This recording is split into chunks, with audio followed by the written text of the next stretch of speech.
Good morning, everyone. I'd like to call to order the Portsmouth Port Industrial Commission meeting for February 28th, 2023. We do have two new commissioners sitting with us today. Mr. Ron Peterman, welcome, Thank you. and Mr. Ben Foster, welcome. Roll call, please. Yes, thank you, Chair, and good morning. Mr. Peterman. Here. Ms. McSwain. Here. Mr. Parr. Here. Dr. Garner is absent. Mr. Foster. Here. Jackson is absent. And Ms. Allen. Present. Chair, we do have a quorum. Okay. Our first item of business today is our treasurer position is currently open, so we need to have an election of treasurers.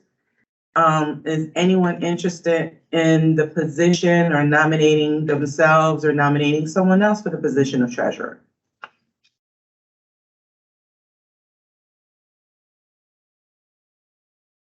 On our time. I'll do it. I nominate myself. Okay, we have a nomination of Ms. Arnett McSwain to the position of treasurer. Any seconds to that? I'll second it. Okay. We have Ms. McSwain who is willing to take on that position. You will need a vote, correct? That is correct. We have a motion and a second. Is there any discussion on the item? Okay, hearing none. Mr. Peterman. Yes. Ms. McSwain. Yes. Mr. Parr. Yes. Mr. Foster. Yes. And Ms. Allen. Yes. Madam Chair, the item is adopted by a vote of 5-0. Congratulations, Ms. McSwain, on your appointment as treasurer. Thank you. Thank you for your willingness to serve. Sure. You have before you the minutes of the January 24th, 2023 regular meeting. Barring any amendment, need a vote for approval, please. I move to accept the minutes as presented. Second. We have a motion and a second. Any discussion? Hearing no discussion. Roll call vote, please. Mr. Peterman. Yes, even though I wasn't there, so yes. Ms. McSwain. Yes. Mr. Parr. Yes. Mr. Foster. Yes. And Ms. Allen. Yes, Madam Chair, the item is adopted by a vote of 5-0. thank you. Old business, we have Mr. Thomas Cross from the port. Good morning, Thomas. Good morning, Madam Chair, members of the commission. Good I'll morning. provide a brief update if I may. So I think last time this year, it was a couple months ago, we talked about how as the supply chain normalizes, you'll see volumes decrease a bit. Supply chain is normalizing and volumes have decreased, but not here. So it's a good problem to have. We actually increased January by about 10%, 288,000 TEUs. Last year, we were at 262,000. So approximately 10% growth year over year in January, most productive January ever. Why that is significant, if you look at our competition, West Coast, LA down 16%, Long Beach down 28%, Oakland down 15%. The entire Northwest trade lines down 27%. Our competition on the East Coast, Georgia, South Carolina down 4.6%. New York, New Jersey, they don't have their most up-to-date January numbers. They were down 20% since 2020. So all that to say, things are looking pretty good right now here. And the majority of that growth came from loaded exports. So folks who are bringing raw materials out of America are choosing Virginia as their place to ship out. So, you know, we're going to try and keep it up, but it's a great story. And frankly, we're trying to keep our foot on the gas. Happy to answer any questions, but we'll leave y'all with that. What sort of backlog do they have of ships coming in here now? So we do not, that's frankly one of our best advantages because of the technology that we have in Portsmouth at Virginia International Gateway. We took that same technology, put it in place at NIT South over Norfolk International Terminals. You have these semi-automated cranes that are able to process. Our big advantage is if you are delayed elsewhere, we say, come to Virginia, we'll get you back on schedule. And there was a point at which the on-time vessel calls was 14% during the supply chain crisis. And so we do not have a backlog. And that's frankly driving more folks to come here because we can get you turned around quickly and back on schedule. Any other question, Mr. Park? Could we arrange for another on-site with the Yeah. commissioners like we did 2 years ago? Absolutely. I think that would be good Yeah, for the especially- new commissioners. Yeah, that'd be fantastic. And if possible, I'm not sure about the security requirements, if we could all go together. I'm not sure if it was because of COVID or not, that we had to go I in think it was pairs. because, public, officials, you can't have more than two. Oh, that's right, Constitutional that's right, meeting. yes. Constitution. Yes. But we'd be happy, absolutely, we'll set that up. Could we announce a public meeting at the port and take everybody there at the same time? Then wouldn't we have to allow the public to come if we did that? Jeff? I think that's the issue, is access for the public, but we can try and figure a way to deal with it. At one point, the PPIC did a boat tour and brought a journalist along, and maybe the port would be willing to have a journalist also. You also went to the shipyard once. Make something happen. All right. Let's see what we can come up with. Okay, well, we will work, behind the scenes between now and your next meeting and come up with a plan, for how we make that happen, whether it's, at the terminal or from the, Elizabeth River. We'll come up with a plan for making that happen. Yeah, I like that idea. That may actually be quite helpful to see our industrial sites, including the port, from the water. If, the commission was open to that. Different perspective, and I think a different vision for, what types of activities we have happening in Portsmouth. So we'll investigate all options, working with Thomas and Hunter. Okay. Do you have anything to do with the offshore wind project that's on your old property that you're leasing? And personally, I'm not, I can speak to it. It's anticipated to be done by 2025. It's supposed to be the, What we read in the paper is all we know. so the construction's underway. It's anticipated, I think Skanska is the contractor for it. You've got two lessees, Dominion and Siemens Gamesa. And they're, one of the first, OEMs to locate in America to actually provide the supplies to build out that facility, 27 nautical miles. And Brian might even be able to better speak to it, because it is one of those, state, local, and federal projects. It's in federal, lease area. But outside of that, all I know is we're making progress and it's anticipated to be done by 2025. And I have to use the paper as my source. It says that the footprint of what's required to do this, we only have 70% of it here in Portsmouth. And I was wondering, where's the other 30%?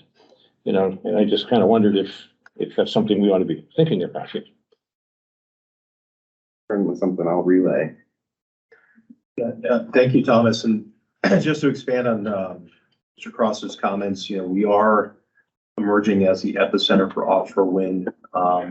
Certainly, in the mid-Atlantic region, if not the entire East Coast, because of the physical assets we have in place with Portsmouth Marine Terminal, our harbor, and other facilities in the area, including the former Lambert's Point docks in Norfolk. So we are quickly emerging as kind of the premier destination for staging the construction of offshore wind projects on the East Coast, but also from a manufacturing standpoint as well. We will be hosting the first wind turbine blade facility in the United States, which is Siemens Gamesa's project. That's in the planning and permitting process right now as we speak. They're anxious to break ground. Dominion's work, as Thomas pointed out, is well underway. And we're looking at other opportunities in the supply chain, how our local existing businesses can participate as well, transitioning from perhaps other maritime related fields to support offshore wind benefit. So that's all underway and it's certainly developing and evolving. This is a new industry, so we're still learning about it. And there's a lot of opportunity on the horizon, but we're well positioned with our location on the East Coast, and then our natural assets are, deep and wide channels. In fact, we have no overhead obstructions, which up north is an issue for shipping these large components, which are usually shipped out to the wind farm standing upright. Bridges can pose a problem. Fortunately, we don't have those. I know we don't like to deal with tunnel traffic, but in this case, it's a good thing. It's a good thing. We can certainly keep you posted. And I would like at some point to work to perhaps get a representative from Siemens Gamesa before you all to give you a briefing. I've been talking about that recently. Thank you. Brian, what role, if any, does PPIC have in workforce development to support the wind energy business? That is definitely something we're focusing on through our office, through the Economic Development Office and the Portsmouth at Work program. So we are in conversations with the State Economic Development Agency, BEDP, about how their talent accelerator program can support offshore wind, specifically Siemens Gamesa, with crafting some, career pathway and training programs to suit the industry's needs. We've been talking with Siemens about that. We've also been having conversations with Dominion Energy. I think we need to look at how, regionally speaking, we're promoting the industry. That's something Portsmouth at Work will be working to do as the projects move forward and there's momentum and they get closer to actually hiring. But there are a number of programs already in place that have been established, and I think it's for training and certification in offshore wind.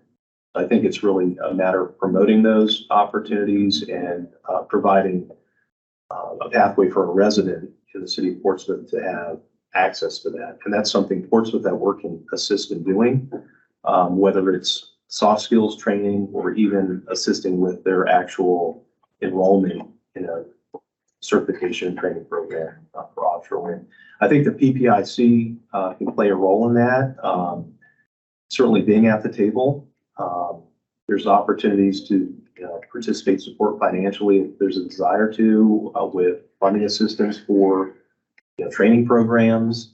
The commission last year stood up a new job creation grant program that will incentivize companies in the industrial sector for creating new positions that would be paying living wages. So that's, I think, something that's already been done that we're working to promote with the intention that, these companies, as they look at where they need to be, this will be one more reason why they should come to Portsmouth, because we're going to support them with hiring and paying, good living wages in new industries. Offshore wind is a focus of that program. So I know it's a broad response, but we're doing a lot of things. And I've come to realize we're doing a little bit more than some other regions and localities have done in this industry previously. And I think it's because you've seen what's been done elsewhere, primarily in the Northeast, and the industry is now moving southward. So we've had some examples of what's been done elsewhere, and we're trying to follow suit and do better earlier on. So last year in the Virginia Beach State of the City, they announced that Virginia Beach had sent $1 million to Tidewater Community College to create a offshore wind certification program curriculum, which is why I'm asking. So we do kind of have the market cornered on offshore wind right now, and know that they're going to struggle with finding workers, just like the shipyards are struggling with finding workers, because they're all the same, basically the same trades that are going to be out working on windmills that work on ships there across the water. So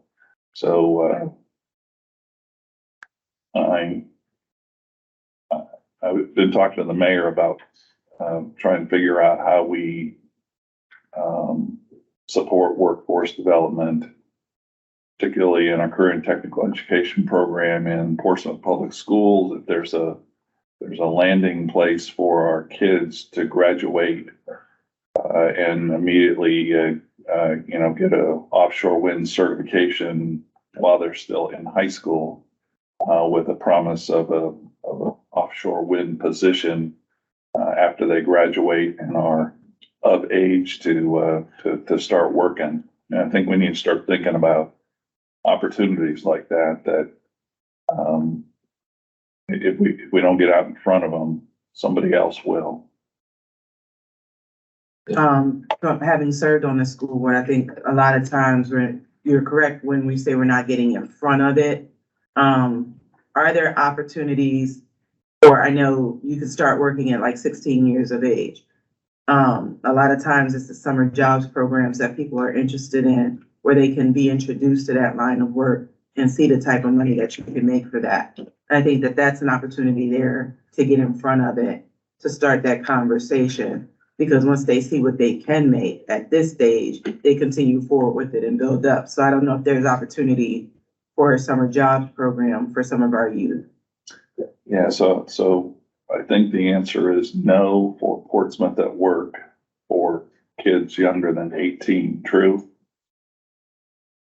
We have served some individuals under the age of 18. There have been limited opportunities for them to do that, though. For instance, we have a youth build program that we oversee and assist with, and that does provide for participants down to the age of 16, I believe is correct. So we've had some youth under the age of 18 who have participated in programs that are available. It's just been a situation where I think there's been a limited number of programs out there to connect students. So your point, the Hampton Roads Workforce Council does put under 18-year-olds to work, and they cover the liability for the employer.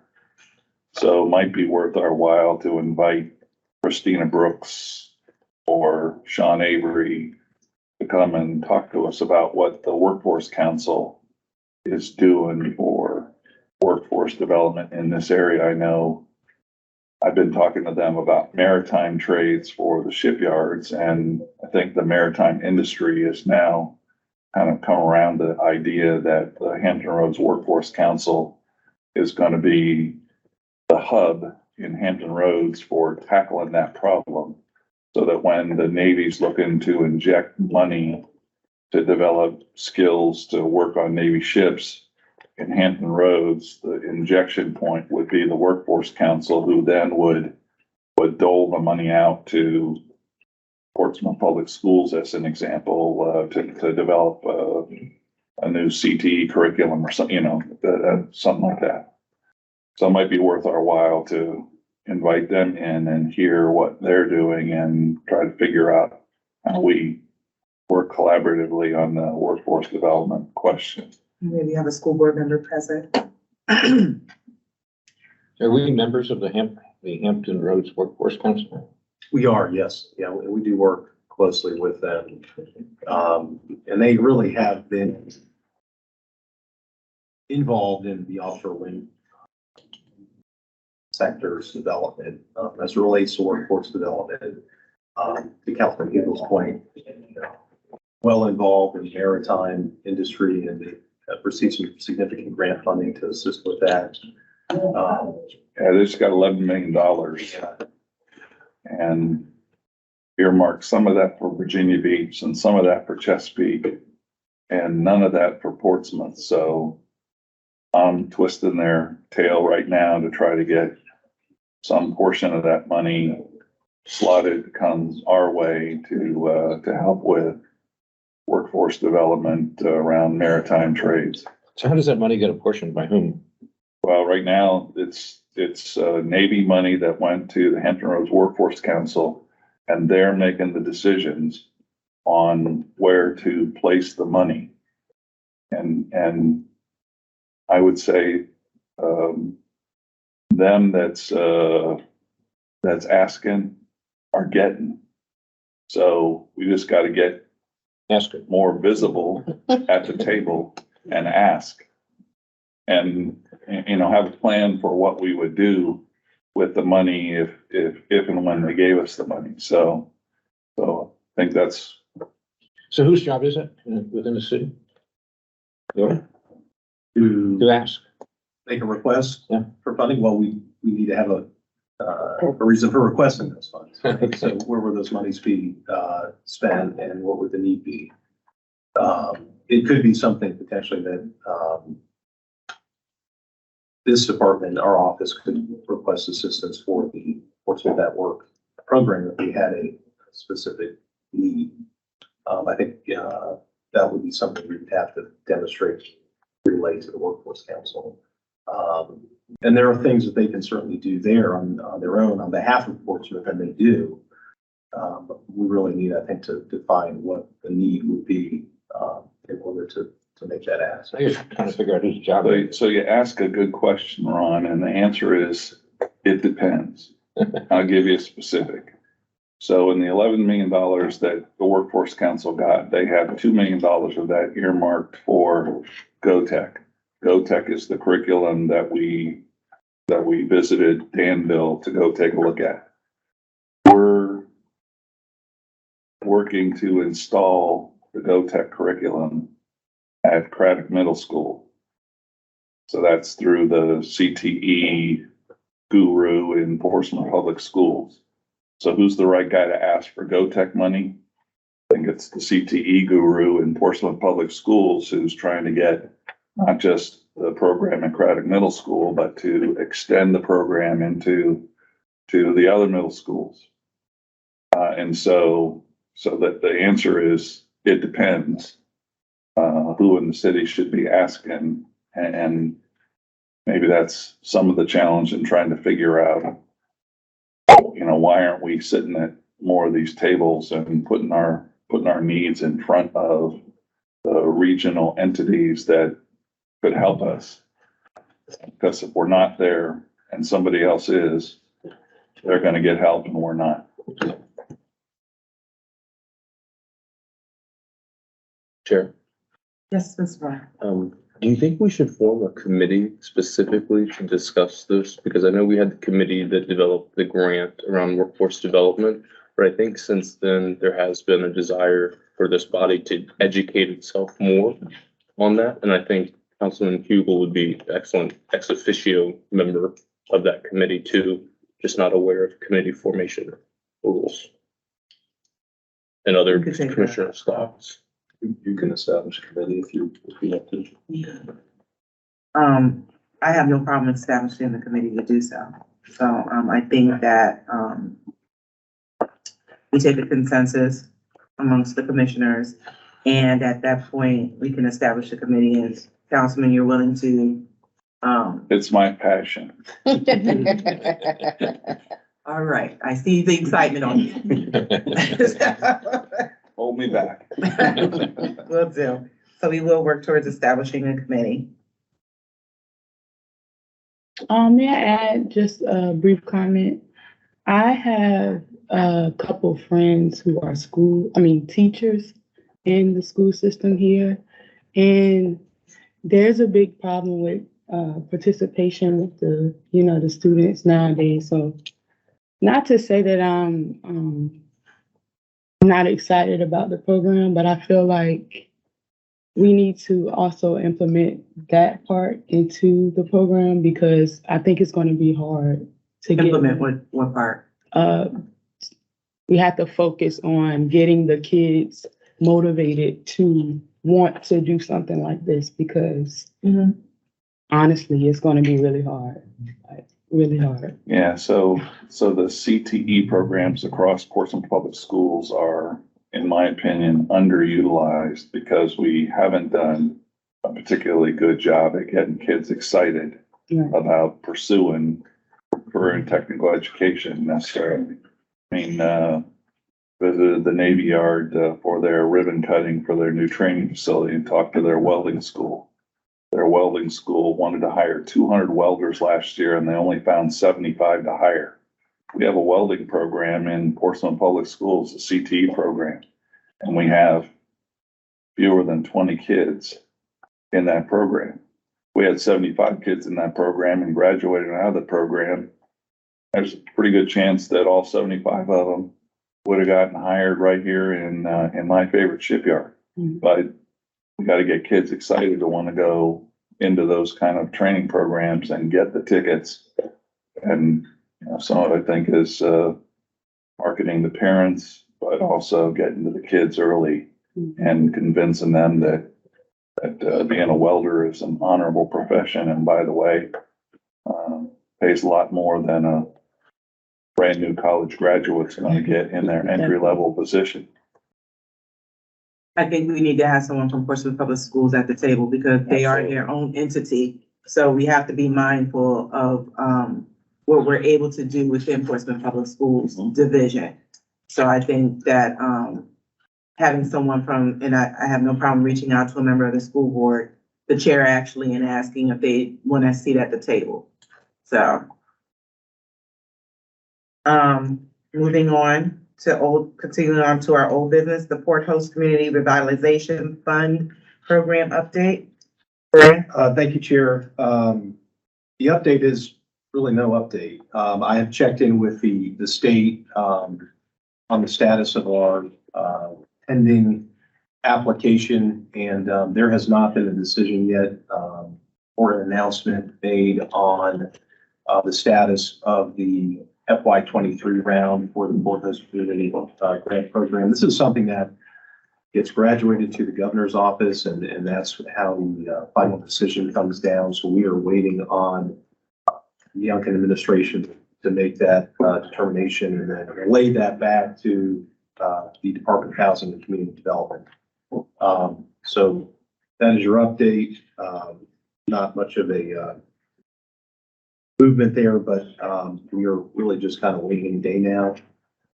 Historically, it's come in January is when we get notified of an award. So we're, about a month behind on that. Obviously, General Assembly's been in session. There's been some other things going on too in Richmond, but I would expect to hopefully see that for any week now. We are also working with the prior year recipient of the FY 22 award, which is International Flooring and Protective Coatings. They're in the process of working to move forward with their improvement work at their property. And they have until the fall of this year to complete the improvement. So that project is moving forward. We'll certainly keep you posted as we get updates, with actual updates. Any questions, comments? Okay. FY 24 Budget Committee. We do need a committee for our FY 24 budget. Normally the treasurer, and since we have our new treasurer, Ms. McSwain, she will serve on that committee. Is there one other member that's interested in serving on the budget committee for FY 24? Come on. What are the responsibilities? Working on our budget, to establish and make sure that our lines are straight for the upcoming budget year. Okay. Do I have to be available at a certain time? You would be. We typically have 2 or 3 different meetings, and this is a cooperative effort between staff, the budget committee, and also some of the finance department members to meet. We probably meet 2 or 3 times. About 3 times. Craft the budget based on the current year's adopted operating budget, so that we would have something in place adopted by June, so that come July 1, the start of the fiscal year, it would be in place. So there would be a need to meet 3 times probably. A year, is it? It would be, we'd start meeting here in March, April, with an intent of having a finalized budget no later than May. Mhm. So, once a month, maybe twice a month at most. Can I get back with you?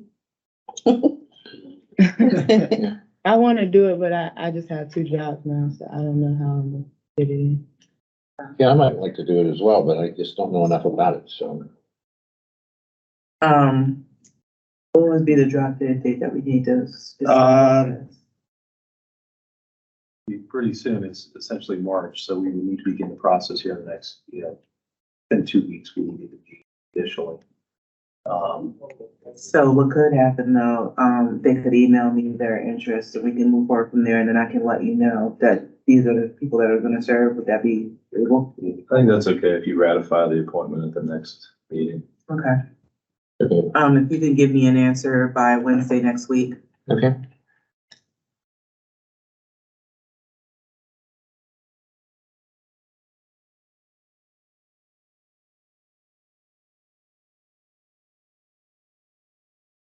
Okay. There is a need to go into closed session. Mr. Parr? I move to go into a closed meeting pursuant to Virginia Code subsection 2.2-3711A.3 for the purpose of discussing the acquisition or disposition of real property where discussion in an open meeting would adversely affect the bargaining position or negotiating strategy of the public body, specifically regarding the disposition of 3920 and 3930 Burdens Point Road and brokerage services. Second. We have a motion and a second. Any discussion? Seeing none, roll call vote, please. Mr. Peterman, Yes. Ms. McSwain. Yes. Mr. Parr, Yes. Mr. Foster, Yes. Ms. Jackson, Yes. and Ms. Allen. Yes. I'm sure the item is approved by a vote of 6-0. We're now in a closed meeting. Thank you. Certification of closed meeting made pursuant to Virginia Code Section 2.2-3712B. I hereby move that each commissioner certify that to the best of his or her knowledge, only public business matters lawfully exempted from open meeting requirements under the Virginia Freedom of Information Act, and only such public business matters as were identified in the motion by which the closed meeting was convened, were heard, discussed, or considered in the closed meeting which is concluded. Second. There's been a motion and a second. Roll call vote, please. Mr. Peterman, Yes. Ms. McSwain, Yes. Mr. Parr, Yes. Mr. Foster. Yes. Ms. Jackson. Yeah. And Ms. Allen. Yes. I'm sure we're in meeting. Thank you. I'd like to add an item to the agenda. I need an item to the agenda of the real estate brokerage services. Chair, I'd like to make a motion to add this item to the agenda, a resolution for real estate brokerage services. We have a motion and a second. Is there any discussion? Mr. Miller, would you read the resolution, please? Yes, add the item. Roll call vote to add the item. Mr. Peterman. Yes. Ms. McSwain, Yes. Mr. Parr. Yes. Mr. Foster. Yes. Ms. Jackson. Yes. And Ms. Allen. Yes.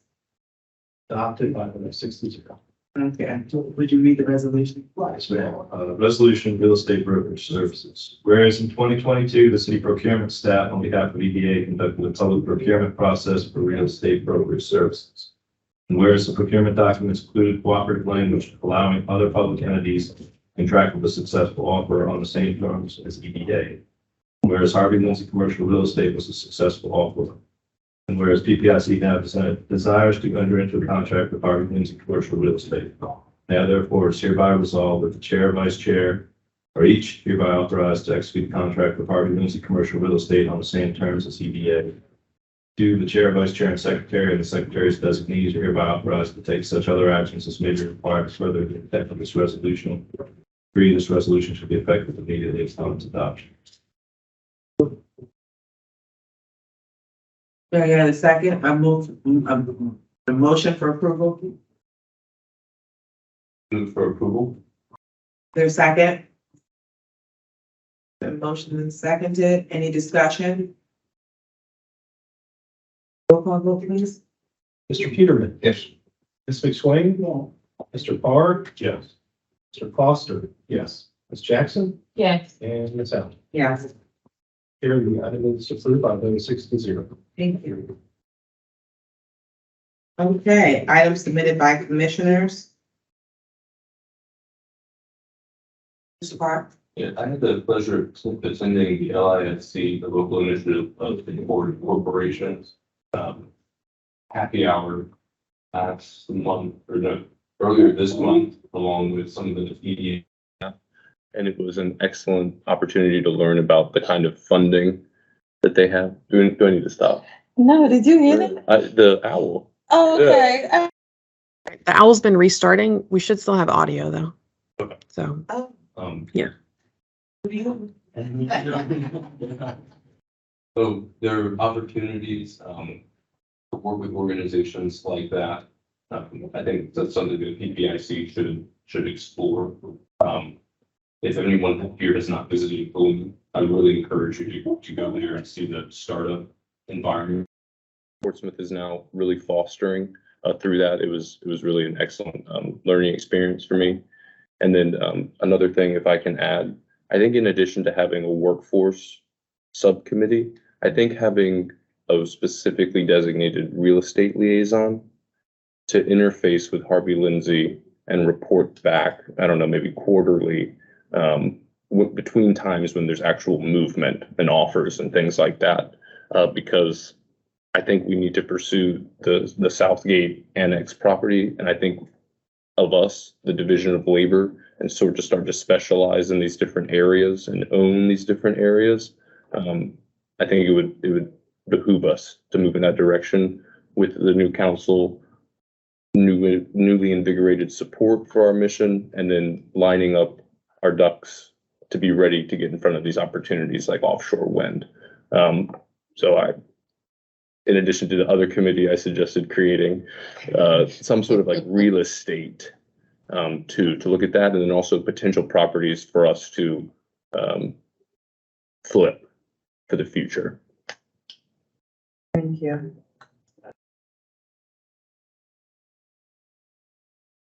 Any other items submitted by commissioners? I just want to piggyback on what he was saying when he mentioned Bloom. He mentioned what? Bloom. Yeah, it's great for startups, but it's also great for those who have already established their business like me. I do occupy office space there. And I mean, it was very, sufficient for me, no, I don't have to pay for lights, cable, none of that stuff, but so I think it's something that we should definitely support and talk about, and try to get others to come and occupy spaces now. Yeah, I've suggested several people to Bloom that have taken space there, so. Any other items to be submitted by commissioner? Report back. Yes, Chair, thank you. I have just one item. This isn't necessarily a report back, but just an announcement. And our interim city manager, Ms. Mimi Carey, is here and can certainly add to this item. But I did want to make the board aware of the upcoming public empowerment forums that are scheduled to be held actually starting this week on March 2nd, and then the 16th and 30th. Those are going to be held throughout the city at different venues. And we'll each have an individual focus on a number of items as it relates to the budget. This Thursday's meeting has economic development on the agenda. There's also some other focuses that are development oriented in addition to various topics. But I would hope that you're able to attend one of those. Attending each of them. Where does the schedule live on for that? Is that on the website?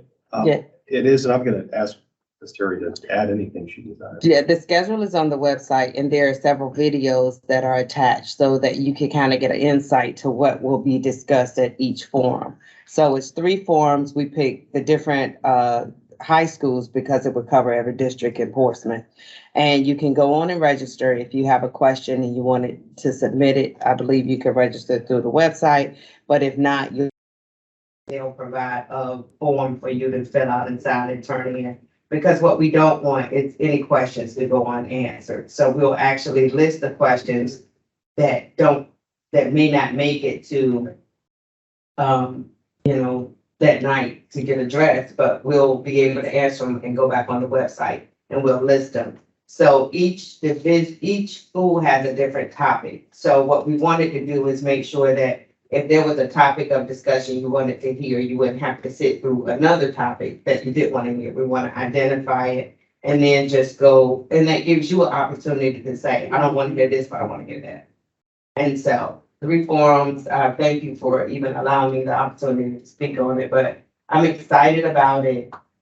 It's gonna be different. It's a different vision, but the feedback has been wonderful. And again, you can always go on the website and see what we have going on and what the forum, which topics of discussion would maybe interest you, or you could be each one of them and give your input, because it's very important. It's more citizen engagement. It gives us an opportunity to hear what you want to see, and it gives the council an opportunity to hear what you want to see.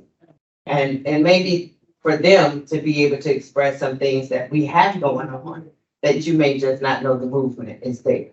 So. That's great. I think we haven't done that since, Mayor Holly was there. We're gonna try it. We tried everything different. For me, I've always been in the background, because that's where I work well. You know, I can push all the buttons when somebody else can take all the photo ops. But I'm having to learn to be in the front as well. And it's helpful for me as well, to engage more, because I know what's going on, but now the message is to let you know what's going on. So. I know this is called empowerment because we have to empower our citizens to take action and be engaged. Yeah. So this is the perfect opportunity and the topics are great. Yeah. Thank you. So this Thursday nights at Churchland High School, 6 to 8. Thank you. That was the only other item I had. Okay. Yes. Do we have a retreat scheduled for this year? Not for PPIC, and we spoke about partnering with EDA for a retreat, and they declined that offer at the time, but I do believe that there's been some changes with EDA, so maybe going back to them would be an opportunity, so I will reach out. Yeah. But, I did speak to the prior chairman, and at the time, that was not, they wanted to focus on EDA at the time, so, the effort of a joint retreat was declined. Excellent. I will bring that back at the next meeting.